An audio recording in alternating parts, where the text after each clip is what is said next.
প্রিয় দর্শক, সকলকে স্বাগত জানাচ্ছি নয় দিগন্তের ডিজিটাল লাইভে। আমি এই মুহূর্তে নারায়ণগঞ্জের নগর ভবনে অবস্থান করছি। এই নগর ভবনে এখন নারায়ণগঞ্জের যে ইসলামী আন্দোলন বাংলাদেশের পক্ষ থেকে একটি মানববন্ধন করা হচ্ছে। সেই মানববন্ধনে নগরবাসীর যে দুর্ভোগ, সেই দুর্ভোগগুলো তুলে ধরতে কিন্তু তারা এই মানববন্ধন করছে। নিরবিচ্ছিন্নভাবে ওয়াসা, বিশুদ্ধ পানি সরবরাহ, সরকারি হাসপাতালে ভোগান্তি ছাড়া সুচিকিৎসা ব্যবস্থা, শহরের প্রধান সড়কগুলো যানজট কমিয়ে আনা এবং সিটি কর্পোরেশনের কাজে স্থগিত থেকে রোধের দাবিতে এই মুহূর্তে আমি কথা বলার চেষ্টা করব ইসলামী আন্দোলন বাংলাদেশের নারায়ণগঞ্জ মহানগর শাখার সভাপতি মাসুম বিল্লাহর সাথে।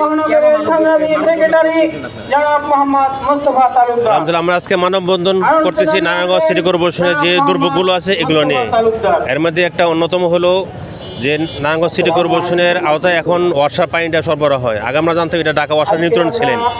তো ঢাকা ওয়াসার নিয়ন্ত্রণ থাকা অবস্থায় যে সমস্যাগুলো ছিল ওই সমস্যা থেকে আমরা পরিত্রাণের জন্য আমাদের দাবি ছিল যেটা সিটি কর্পোরেশন দেওয়া হোক, কিন্তু সিটি কর্পোরেশন দেওয়ার পরে এখন উল্টা আরও সমস্যা দেখা দিয়েছেন। এই সুপেয় পানি পাচ্ছে না, পানি যে দুর্গন্ধ, পানি খাইতে পারছে না, পানিতে এখন দোয়া পানি করতে পারছে, উল্টা আরও ময়লা বেশি হয়ে যায়। আরেকটা হলো আমাদের যানজট। নারায়ণগঞ্জ সিটি কর্পোরেশনের নিয়ন্ত্রণে কিছু যানজট যে নিয়ন্ত্রণের যেগুলো ব্যবস্থা করা এগুলো করতেছে না।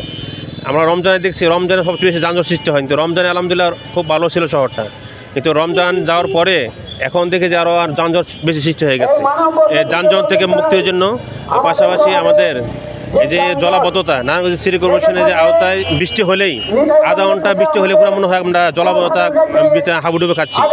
এই জলাবদ্ধতা থেকে মুক্তির জন্য এবং পাশাপাশি আমরা চিকিৎসা, নারায়ণগঞ্জে যে দুইটা সরকারি হাসপাতাল আছে বড় বড়, ভিক্টোরিয়া, খানপুর, এখানে চিকিৎসা নিতে আসলে মানুষে যে ডাক্তাররা নাম কিয়স্তে যে এখানে দেখার পরে এরা প্রত্যেকে এদের চেম্বারে পাঠিয়ে দেয়।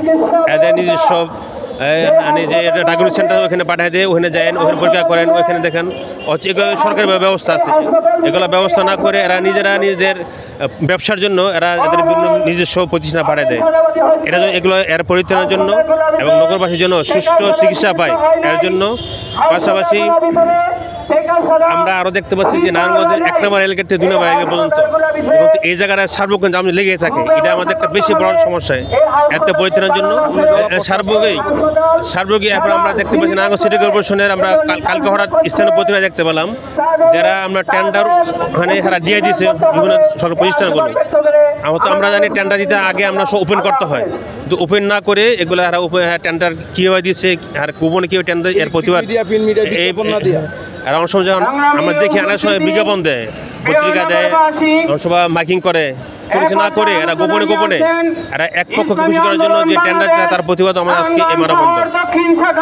দর্শক, আপনারা শুনতে পেয়েছেন যে নগরবাসীর যে দুর্ভোগ, এই দুর্ভোগ কমানোর উদ্দেশ্যে কিন্তু ইসলামী আন্দোলন বাংলাদেশের যে মানববন্ধন চলছে। এছাড়াও কিন্তু নারায়ণগঞ্জে বিভিন্ন স্থানে কিন্তু অনেক দুর্ভোগ পোহাতে হচ্ছে নারায়ণগঞ্জবাসীকে।